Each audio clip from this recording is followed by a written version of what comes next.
O extraordinário é algo complexo. Faz o que tem no cenário que você tem até que você possa fazer outras coisas. Modele seu curso de acordo com a natureza do solo por onde você passa. E coisa fácil qualquer um faz. Olha lá. E eu não sou qualquer um, você não é qualquer um. O extraordinário é algo complexo. Não impossível, mas complexo. E é por esses motivos que a galera vai ficando para trás, né? A galera quer o que seja um pouco mais fácil, que trabalhe um pouco menos, que desgaste um pouco menos. E tudo isso é ilusório quando se fala de extraordinário. O cara trabalha 8 horas por dia hoje na CLT e acha que está trabalhando demais, é porque ele não sabe que o negro trabalha 16 horas por dia, sendo patrão do próprio negro. E ele acha que se ele trabalhar 10 horas para ele não tem vida social. E a gente se diverte fazendo aquilo que a gente faz, se descobre a alegria de trabalhar fazendo aquilo que você faz, aí você consegue trabalhar 16, consegue trabalhar 18, e ainda assim nós conseguimos as nossas pausas de descanso e conseguimos tocar esse barco. Então não é quem trabalha menos ou quem trabalha mais, é quem trabalha com o que gosta, mas é difícil pra caramba trabalhar com o que gosta. Não é fácil um jogador de futebol trabalhar com o que ele gosta, é difícil pra caramba o preço que ele paga pra estar lá. Não é fácil a vida que o negro tem, não é fácil a vida que o rico tem. Então se você não estabelece próximo nível, você já tá dentro de uma bolha de que tá ganhando um dinheirinho e tá bom demais porque você já não tá mais quebrado, e é perigoso esse lugar. E aí você, é difícil ficar nesse lugar e é mais difícil ainda sair desse lugar. Então eu tive que escolher qual difícil que eu queria. Tá na praia vendendo água ou tentar os próximos níveis acima daquilo. E eu fui tentando os próximos níveis e criando as minhas regras para tentar fazer isso acontecer. E quando eu vi que dava, falei, agora vamos transformar isso no livro, que aí já não é mais uma história de alguém que acha que dá para fazer. É alguém que fez e tá contando isso como ele fez. Então escolher ser difícil vem nessa linha, entende? Eu preciso saber o que eu quero. Quando eu comecei a minha caminhada lá, aos 7 anos de idade, o que eu comecei? De onde surgiu o Rico Vendedor? Surgiu porque até os 7 anos de idade eu nunca tinha comido carne. E eu queria conhecer carne.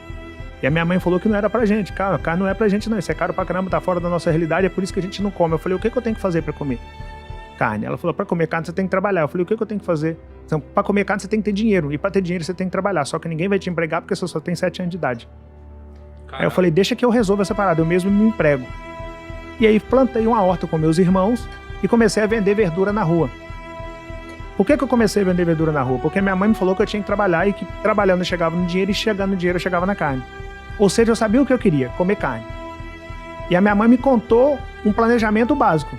Trabalho, dinheiro é igual a comer carne. Ou comprar qualquer coisa que você quiser. Então eu comecei a vender verdura para eu comer carne. Se eu viesse que, sei lá, veio uma seca e a minha verdura não cresceu, eu poderia desistir de vender verdura. Mas eu ia passar a vender sacolé e o meu objetivo era o mesmo, comer carne. Sacolé não dá, eu ia parar de vender sacolé. E eu ia passar a engraxar sapato, o meu objetivo era o mesmo, comer carne. Então quando a gente fala de não desistir, não é de não desistir de não comer carne. Eu quero comer carne, não vou desistir disso aqui não. Agora, o que eu vou fazer para chegar até aqui, eu posso mudar a qualquer tempo, porque não é desistir, é a questão de não dar murro em ponta de faca. Pô, eu tô vendo que esse solo aqui não é fértil. Eu tô vendo que a alface aqui não cresce. Eu vou insistir em plantar alface aqui? Errado isso. Eu posso vender sacolé porque eu tô num lugar que é mais quente, então eu vou vender sacolé porque nesse momento dá pra eu vender sacolé. Veio o inverno? Não, então agora eu tenho que vender capa de chuva. Vai chover, eu vou vender capa de chuva, não vou vender sacolé. Agora, o objetivo é o mesmo. Seja lá o que eu for fazer, o objetivo é chegar no dinheiro e depois chegar no dinheiro, chegar na carne. Faz o que tem no cenário que você tem até que você possa fazer outras coisas. A primeira mudança é a mentalidade, porque no cenário que eu fui criado, a mentalidade que se ensinou foi, ó, isso não é pra gente. Esquece carne, não é pra você. Esquece conga, não é pra você. Eu caçava quichute.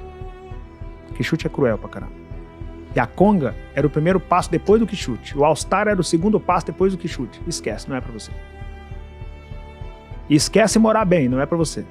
Esquece esse negócio de faculdade, não é pra você. E a primeira coisa que eu tive que mudar foi, vai ser pra mim o que eu determinar que é pra mim, desde que eu de fato determine e execute. Isso criança. Era mais fácil eu esquecer comer carne do que eu insistir em comer carne. Eu falei, não, eu vou comer carne. Nunca pensei em desistir. Porque desistir não pode ser uma opção. Isso eu nunca avancei. Nunca pense em desistir. Nunca pense em desistir. Eu nunca fiz alguma coisa por escolha. Eu sempre fiz foi pela necessidade. Eu não tive a opção de desistir. Era fazer ou fazer. Então a regra 1 para se alcançar o extraordinário é nunca pense em desistir. Eu falo que na vida nós temos que ser igual a água. Modele seu curso de acordo com a natureza do solo por onde você passa. Não adianta você achar que você vai furar uma parede de, sei lá, de concreto puro com seu dedo e batendo um dedo, não vai furar. Agora, por algum motivo, se você descer o elevador aqui, o elevador deu defeito, eu vou descer de escada, deu defeito na escada, eu vou descer de rapel, vou descer esse prédio aqui de alguma maneira e vou passar por essa parede e vou chegar lá do outro lado. Você vai chegar lá do outro lado, mas não vai chegar lá do outro lado furando, tentando furar a parede com a sua própria mão. Você vai morrer ali e não vai conseguir fazer isso acontecer. E o que acontece com muita gente? Insistir em projetos que visivelmente não vão sair daquela ótica ou daquele patamar ou daquele degrau e achar que daquilo ali vai alcançar o seu extraordinário. Ou culpar o universo como, cara, eu sou um cara esforçado, eu sou um cara dedicado, eu sou um cara que faz a minha parte e eu não consigo. Por que eu não consigo? De repente você é até um cara esforçado, é até um cara dedicado, é até um cara que faz a sua parte, mas você está insistindo em uma ideia que não vai te levar ao extraordinário por esse viés. Mas de repente você pode buscar novas maneiras de se fazer a mesma coisa para que essas novas maneiras de se fazer a mesma coisa possa possibilitar a sua condução para o seu extraordinário. A sua postura determina como as pessoas vão chegar até você e com que tipo de abordagem elas vão chegar até você. E eu sempre fui criado por um cara que é meu pai, Velho Roxo, que eu sou muito grato a ele, que ele nos ensinou o básico do básico do básico, mas dentro desse básico ele nos ensinou a ter postura que a pessoa olhe para você e tenha coragem, ou olhe para você e não tenha coragem de te falar sobre determinados assuntos, sobre determinadas coisas. Tem a ver com as suas escolhas. Tem a ver com o nível de conhecimento que você buscou. Tem a ver com aquilo que você fez. Tem a ver com os nãos que a sua postura deu automaticamente para as pessoas. Tem a ver com isso e não com o ambiente quando você nasceu. Eu descobri, a grosso modo, que nascer em uma condição desfavorável pode ser culpa ou circunstância de quem veio antes de você. Morrer nessa condição foi escolha sua. Isso eu concordo. Não é fácil, porque falar isso assim, sem explicação pode ser meio que clichê. Mas eu posso te afirmar que tem muito mais Rick Chester dentro de uma comunidade do que pessoas com fuzil na mão. Então naquele dia ali eu descobri com algumas coisas que conduziram o Rick para o lugar que ele está hoje. Eu descobri o termo trabalho em equipe, pensamento empresarial, contar uns com os outros e descobri a força do Deus vivo que sirvo até hoje. Então a partir dali eu descobri que a fé, se de fato aplicada, ela te conduz para o extraordinário. A minha história não tem outra explicação a não ser a fé que eu tenho no Deus vivo que eu sirvo e o exemplo que eu tenho de pai. E aí um dia eu tô lá em casa no Rio de Janeiro e vou ler Josué 14. Tá lá Josué 14, versículo 7. Tinha eu, a idade de 40 anos, quando Moisés, servo do Senhor, me enviou de Cades Barnea para espiar a terra. E eu lhe relatei o que sentia no coração. Foi exatamente a idade que eu cheguei em Copacabana e relatei a Deus. Eu não sei nem o que eu vim fazer aqui, mas estou aqui. Mas meus irmãos que subiram comigo desesperaram o povo, porém eu perseverei em seguir o Senhor. Versículo 8. Versículo 9. Então Moisés naquele dia jurou dizendo: certamente a terra que pusesse seus pés será sua, por herança perpétua, pois perseveraste em seguir o Senhor.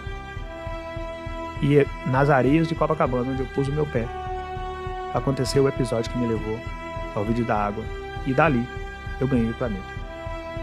A promessa se manifestou em Josué 14, versículo 7, aos 40 anos de idade. Tem dois cenários que são caóticos para qualquer pessoa que tenha a ousadia de pensar em mudar de realidade de vida. O primeiro deles é o dinheiro chegar antes da educação financeira. E o segundo deles é a oportunidade de chegar antes do preparo. E a maioria não se preparou mentalmente falando, emocionalmente falando, com mentalidade de lidar com ela, a maioria não se preparou. Eu era o cara que estava com a chuteira amarrada, eu costumo brincar com isso. Quando um técnico, a Copa começou agora, aí o Brasil tá lá jogando e de repente o Neymar machuca, o Tite aponta pro banco e fala: vem você, Pedro. Ele fala: peraí que eu só vou amarrar a chuteira. Ele fala: não, então vem você, Rafinha, você tá com a chuteira amarrada. Eu era o cara que tava com a chuteira amarrada. Quando o Flávio olhou pra mim. Não pode perder a oportunidade. Você não pode estar com a chuteira desamarrada. Você tem que estar pronto, você tem que acreditar que em algum momento você vai ser chamado pro campo e não vai dar tempo de você nem amarrar a chuteira. Eu era o cara que tava com a chuteira amarrada. Eu passei uma vida inteira lendo. Eu passei uma vida inteira dizendo não pela postura para coisas que não me conduziriam ao extraordinário. É como se eu tivesse passado uma vida inteira esperando o contato do Flávio Augusto da Silva.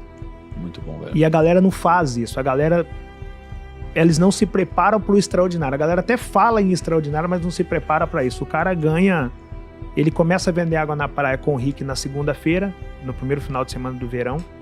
Dessa primeira semana, ele chega num montante de dinheiro considerável, ele fala: cara, quer saber? Vou trocar meu celular. Ao invés dele trocar a caixa de isopor. Ao invés dele comprar uma água de uma qualidade melhor. Ao invés dele investir na roupa que ele vende na praia, ele troca de celular. Eu não procurava o que dava dinheiro, que isso é uma ilusão. O que dá mais dinheiro? Não, o que dá dinheiro é trabalho. O que dá mais dinheiro do que trabalho é cuidar desse primeiro dinheiro.